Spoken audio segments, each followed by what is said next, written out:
Here's Matt. Katie, it was devastating enough to watch the attacks on our country unfold on Tuesday, but for many Americans, the devastation hit much closer to home. Moments before jetliners were deliberately crashed, there were a series of chilling phone calls made by victims aboard those doomed planes. Alice Hoglan got one such call from her son. Ms. Hoglan, our condolences to you. Appreciate that. Your son, Mark Bingham, was on board United Airlines Flight 93. That's the plane that took off from Newark, bound for San Francisco, and the plane that eventually crashed in Pennsylvania.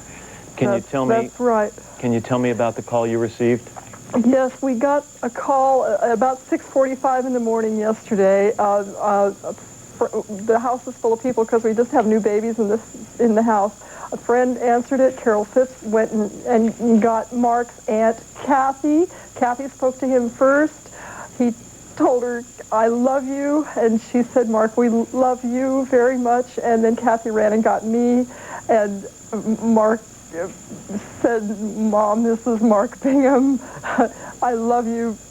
First of all, I want to tell you guys I love you." And I repeated, "Mark, we love you very much." And he said, "I'm on a flight from," he identified it to Kathy as Flight 93, United Flight 93, from Newark to San Francisco, and the plane has been taken over by three guys, he said, who say they have a bomb. And I asked him, "Mark, who are these people?" And he didn't hear me, didn't get the question, didn't answer it, was distracted. And I asked the question again. I heard some commotion in the background. Mark seemed to be talking to someone else, or someone was talking to him. And then the phone went dead. He told me at some point during the conversation that he was not calling me with his cell phone. He was using the air phone, probably at his seat. We know from other sources that he was sitting in seat 4D, which is the first class on this United flight. I'm a flight attendant for United Airlines, as is my sister Candace Hoglan, and Mark was flying on her companion pass. That's how they knew to contact us. Ms. Hoglan, terrible. You say you heard some commotion in the background. Can you describe that for me? Well, the FBI has asked us similar questions, asked us if we heard Mark mention anything besides the bomb. He made no mention of knives or box cutters or guns or any other weapons. He mentioned the three guys. He wasn't able to get out word about their description, who he thought they might be. I couldn't make out anything distinct from the background. I was trying hard to hear his voice, which was coming over clearly when he was speaking. He spoke fairly slowly, calmly, although I could tell he was under a great deal of duress. After the phone went dead, Ms. Hoglan, how long was it after that you heard that indeed that plane had crashed? The call came in about 6:45. We understand that the plane crashed about 7 a.m. Pacific Daylight Time. And so I guess probably by the time he hung up with us, or the phone went dead, it was about 3 minutes. He had about 12 more minutes to live, I guess. We hope that Mark was able to take a proactive part in thwarting these hijackers. So I have hopes that he was able to. He was in a good position. He was forward in the aircraft, could probably be in full view of everything that was going on, probably saw what happened in the cockpit. He was a very active, take charge, assertive young man.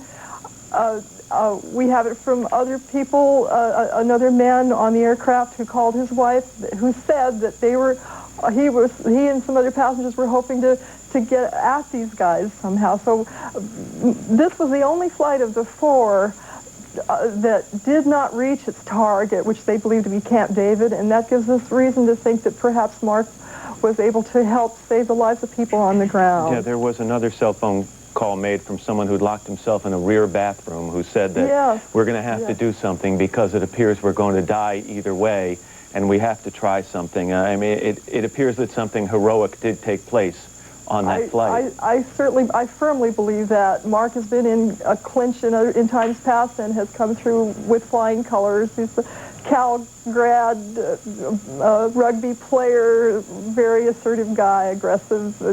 and smart, and we love him very much. We're going to miss him.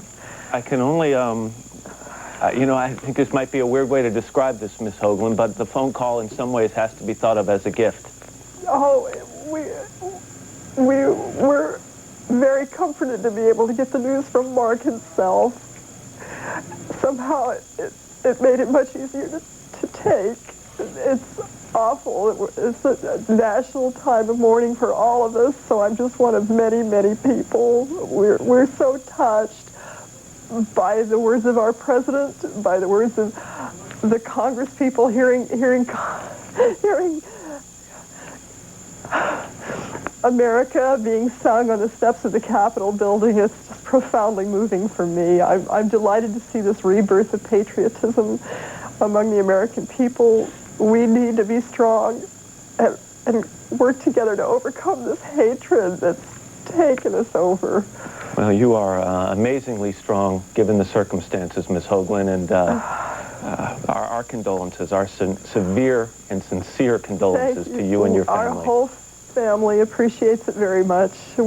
I'm delighted to be able to express to the world how much we loved Mark Bingham, my son. He sounds like an amazing young man. Ms. Hoglan, thank you. You're welcome. Thank you. Wow.